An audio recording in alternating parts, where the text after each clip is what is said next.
The Arkansas Speaker of the House is one of the sponsors of Senate Bill 622, which he calls a class protection bill. This bill uses broader language, and some critics say it should not even be considered a hate crimes bill. Senate Bill 622 calls for offenders to serve at least 80% of their sentence if they've committed a crime against someone based on certain characteristics. It also creates a registry of the people who had delayed release orders. If this passes, every class or group will be protected in the state of Arkansas. That is much broader and much more substantive than many of these so-called hate crimes bills across the country. The class protection bill punishes people who commit crimes because of a person's mental, physical, biological, cultural, political, or religious beliefs or characteristics. But it does not specifically mention things like race, gender identity, or sexual orientation. This is not a hate crimes bill, that this is not an acceptable fix to the situation, and that even if this becomes law, Arkansas will still be one of 3 states without a meaningful hate crimes bill on the books. Our bill actually is a bill that once we enact it, it's there.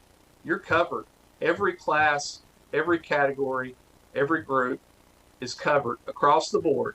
Senate Bill 622 also only covers serious felonies involving violence like murder and arson, while Senator Jim Hendren's hate crimes bill covers lesser crimes like misdemeanors.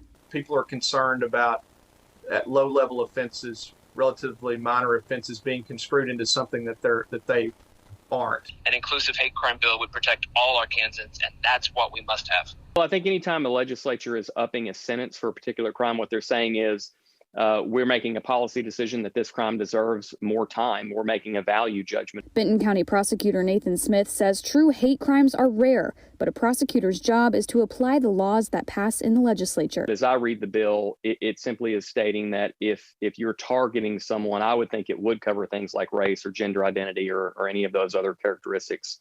But clearly it doesn't say that, and that's going to be the discussion for the legislature as to whether they pass it and how it gets through. Senator Jim Hendren filed another hate crimes bill earlier in the session. He says he does not 100% support the new bill, but he does not want to see Arkansas be the only state without hate crimes legislation. Both of the bills are up for consideration in the Senate Judiciary Committee.